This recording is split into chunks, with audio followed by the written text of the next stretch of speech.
आज ये इत्तू से दिखने वाले प्रोडक्ट्स पहले कितने ज्यादा बड़े आते थे, ये देखकर आप आज के प्रोडक्ट्स खरीदना ही बंद कर दोगे। कुरकुरे से लेकर फेविक्विक तक आप सच में हैरान हो जाओगे कि आज मिलने वाला हर एक प्रोडक्ट पहले के मुकाबले कितना छोटा हो गया है। तो फटाफट स्टार्ट करते हैं, पर उससे पहले चैनल को जल्दी से सब्सक्राइब कर दो और वीडियो को भी लाइक कर दो, क्योंकि यार काफी मेहनत लगती है वीडियो बनाने में। Number 12, match box. एक सिंपल सी माचिस की डिब्बी ये हर घर की बेसिक नीड है। पहले ये 25 पैसे में मिलती थी 1995 तक, और एक डिब्बे में लगभग 40-50 स्टिक्स होती थी। उसके बाद 2007 में ऑफिशियली इसका प्राइस 1 रुपए हो गया, लेकिन अब 2021 से 2 रुपए वाली डिब्बे में 50 से 60 स्टिक्स होते हैं। मतलब यहाँ उल्टा गेम हुआ, प्राइस डबल किया लेकिन क्वांटिटी थोड़ी बढ़ाकर जस्टिफाई किया, क्योंकि लकड़ी, केमिकल्स, स्पेशली रेड फॉस्फोरस जो 410 रुपए पर केजी से 850 रुपीज तक पहुंच गया है, उसके ट्रांसपोर्ट कॉस्ट बढ़ाने की वजह से कंपनीज 1 रुपए वाला पैकेट मेंटेन नहीं कर पा रही, इसलिए 2 रुपए वाला पैकेट इंट्रोड्यूस किया गया, जिसमें थोड़ी एक्स्ट्रा स्टिक्स देकर वैल्यू दिखाई जाती है, लेकिन ओवरऑल पर स्टिक कॉस्ट आप पहले से ज्यादा पे कर रहे हो। नंबर 11,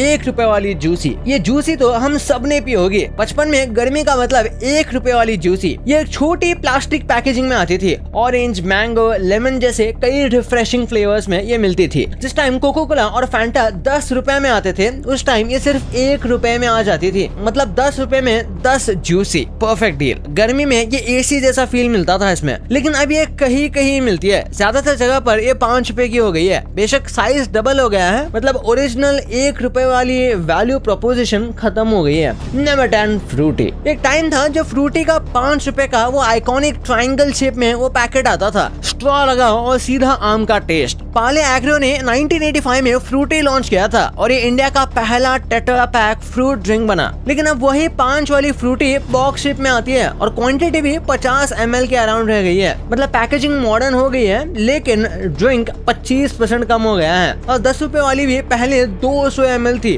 अब ये 160 ml है। रीजन सिंपल है, मैंगो पल्प और टेट्रा पैकेजिंग कॉस्ट बढ़ाने पर कंपनी 5 रुपए का प्राइस चेंज नहीं करती, बल्कि क्वांटिटी कम कर देती है, क्योंकि इंडिया जैसे कैश इकोनॉमी में 5 और 10 रुपए साइकोलॉजिकल प्राइस पॉइंट्स होते हैं। लोग इन्हें बिना सोचे खरीद लेते हैं, इसलिए आपको लगता है सब सेम है, लेकिन एक्चुअली आपको मिलता कम है। Number 9, life boy. यार लाइफ बॉय का नाम सुनते ही वो लाल साबुन याद आता है, जो हर घर में फिक्स्ड होता था। बचपन में मम्मी बोलती थी कि हाथ धो लो लाइफ बॉय से, और लगता था सब जर्म्स भाग जाएंगे। लेकिन पहले 2000s के टाइम पे 130 से 150 ग्राम लाइफ बॉय सोप सिर्फ 10 से 15 रुपए में मिल जाता था, और एक बार में 3 से 4 हफ्ते चल जाता था। और आज वही सोप 30 से 40 रुपए का हो गया है, लेकिन साइज 100 से 125 ग्राम के रेंज में ही है। मतलब ऊपर से प्राइस डबल किया गया है, और अंदर क्वांटिटी 20 से 30% कम हो गई है। ये सिर्फ इन्फ्लेशन नहीं, बल्कि श्रिंकफ्लेशन है। कंपनी की पाम ऑयल पैकेजिंग और लेबर कॉस्ट बढ़ गई है, प्लस प्रॉफिट मार्जिन मेंटेन करना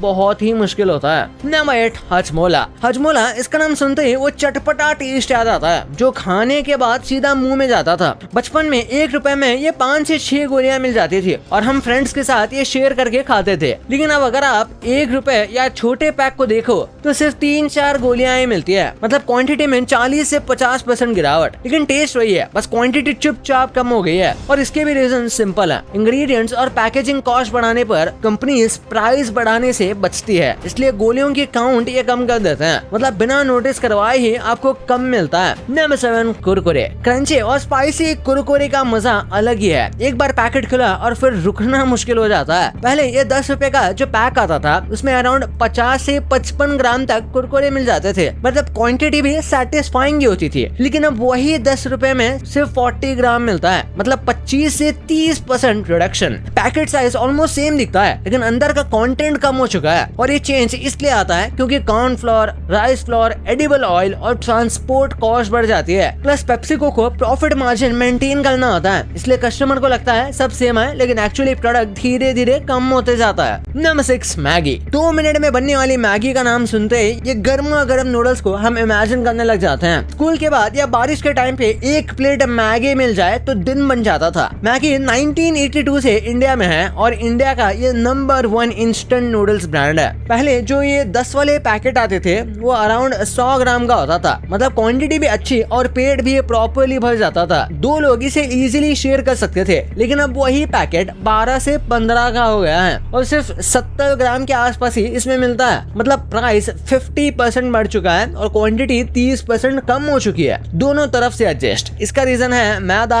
पाम ऑयल, मसाला इंग्रेडिएंट्स और पैकेजिंग मटेरियल की कॉस्ट टाइम के साथ बढ़ती गई, इसलिए इनको भी ये महंगा करना पड़ा। नंबर 5, पार्ले जी बिस्किट। इंडिया में अगर आज तक सबसे ज्यादा बिस्किट किसी कंपनी ने बेचे होंगे तो वो पार्ले जी होगी। पानी से लेकर चाय तक लोग इसे सबके साथ खाते हैं। पार्ले जी 1939 से इंडिया में है और ये world's largest selling biscuit brand है विद बिलियंस ऑफ पैकेट्स हर साल। बचपन में ये 2 और 5 रुपए के पैकेट तो हर दुकान पे मिलते थे। पहले 5 का पैकेट लगभग 100 ग्राम के आसपास होता था और 2 रुपए वाले भी डिसेंट क्वांटिटी यानी 40 से 50 ग्राम में मिल जाते थे। लेकिन आज वही 5 वाला पैकेट सिर्फ 50 ग्राम के आसपास ही देता है। मतलब क्वांटिटी ऑलमोस्ट आधी हो गई है। ये इसलिए होता है क्योंकि कंपनी इस 5 रुपए जैसे प्राइस पॉइंट को चेंज नहीं करना चाहती। ये इंडिया का मोस्ट कॉमन कॉइन है, तो इंस्टेड पार्ले ने क्वांटिटी ही कम कर दी। Number 4, Cadbury dairy milk. अब बात करते हैं कैडबरी डेयरी मिल्क की। भाई इसका टेस्ट तो आज भी वही क्रीमी है। बचपन में ये 5 रुपए वाली डेयरी मिल्क मिलती थी ना, उसमें ये छोटे 5 पीसेज होते थे। एक एक करके खाने का अलग ही मजा था। लेकिन अगर आप आज वही 5 वाली डेयरी मिल्क उठाओ तो इसमें सिर्फ 4 पीसेज मिलते हैं। मतलब एक पीस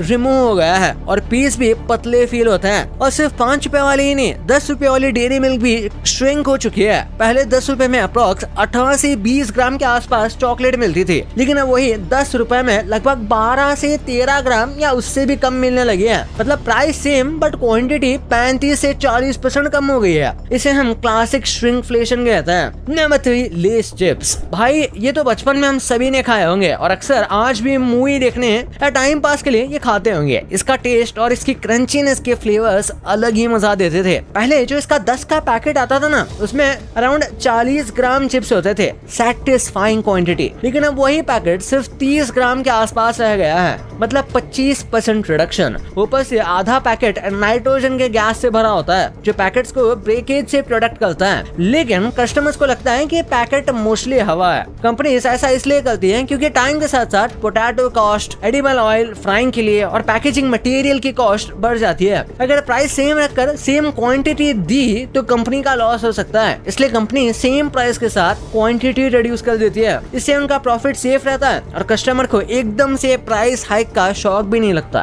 नंबर 2, हल्दीराम्स आलू भुजिया। क्रंची और स्पाइसी आलू भुजिया चाय के साथ इसका कॉम्बो तो नेक्स्ट लेवल होता था। पहले ये 10 रुपए का छोटा पैकेट आता था, इसमें 55 ग्राम तक भुजिया मिल जाता था। मतलब क्वांटिटी भी और मस्त वैल्यू भी। लेकिन अब वही 10 रुपए के पैकेट में सिर्फ 40 ग्राम के आसपास ही भुजिया मिलता है। मतलब 30% ये रिड्यूस हो गया है। पैकेट देखने में ऑलमोस्ट सेम लगता है लेकिन अंदर का कंटेंट बहुत कम हो चुका है। नंबर 1, फेविक्विक। इसे हम सभी ने कभी न कभी यूज किया ही होगा अपनी चीजें चिपकाने के लिए, टॉयज, शूज और बहुत कुछ। इसका छोटा सा ट्यूब है लेकिन काम ये बड़ा करता है। पहले ये 5 रुपए में लगभग 1 ग्राम ग्लू मिलता था जो छोटे काम के लिए काफी होता था। लेकिन अब वही 5 रुपए में सिर्फ अराउंड 0.5 ग्राम ही मिलता है। मतलब क्वांटिटी ऑलमोस्ट हाफ हो गई है लेकिन प्राइस वही सेम। और अगर 10 रुपए वाला पैकेट देखें तो इसमें सिर्फ 1 ग्राम मिलता है जो पहले के 5 में मिलता था। परफेक्ट श्रिंकफ्लेशन एग्जैक्ट दाम में बेची जाती है। भाई ये वीडियो तो बहुत ही गजब है, तो इसे अभी जाके देखो। और अभी तक इस चैनल को सब्सक्राइब नहीं किया तो सब्सक्राइब करके बेल आइकन जरूर दबा देना। तो मिलते हैं अगले वीडियो में, तब तक के लिए बाय। क्या होगा अगर हम सूरज को पानी से बुझा दें? क्या सूरज आग की तरह सच में बुझ जाएगा? बहते हुए पानी में ब्रिज के पिलर्स कैसे बनाए जाते हैं?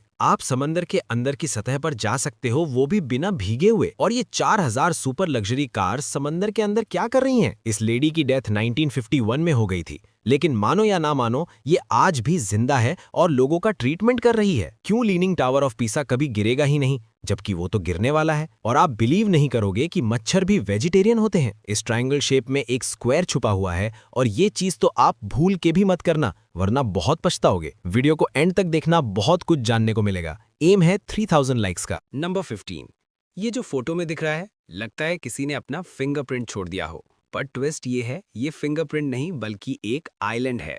इसका नाम है बाल्जनिक आइलैंड, या फिर प्यार से आप इसे फिंगरप्रिंट आइलैंड भी कह सकते हो। और इस आइलैंड की ये फिंगरप्रिंट लुक किसी नेचर की मैजिक ट्रिक नहीं है। एक्चुअली इसके पीछे के मास्टरमाइंड हैं इसके पड़ोसी आइलैंड के लोग। 1800 के टाइम पे वो लोग यहाँ आकर फार्मिंग करते थे अपनी क्रॉप्स को बचाने के लिए। उन्होंने फील्ड्स के चारों तरफ एकदम मेज लाइक वॉल्स बना दी, जिसकी वजह से ये पूरा आइलैंड एक जायंट फिंगरप्रिंट जैसा दिखने लग गया, जो आज भी ऐसा ही है। गूगल अर्थ पे क्लियरली विजिबल है। नंबर 13। क्या आपने कभी सोचा है कि बहते हुए पानी में ब्रिज के पिलर्स कैसे बनाए जाते हैं? आइए जानते हैं। दरअसल इन पिलर्स को बनाने के लिए कॉफडाम का यूज होता है। कॉफडाम एक टेम्पररी स्ट्रक्चर होता है जो स्टील शीट्स या कभी कभी कॉन्क्रीट ब्लॉक से बनाया जाता है। ये एक तरह की एक सील्ड वॉल होती है जो पानी को बाहर रोकती है। सबसे पहले कॉफडाम को क्रेन्स और हैवी मशीन्स की मदद से रिवर बेड में इंस्टॉल किया जाता है।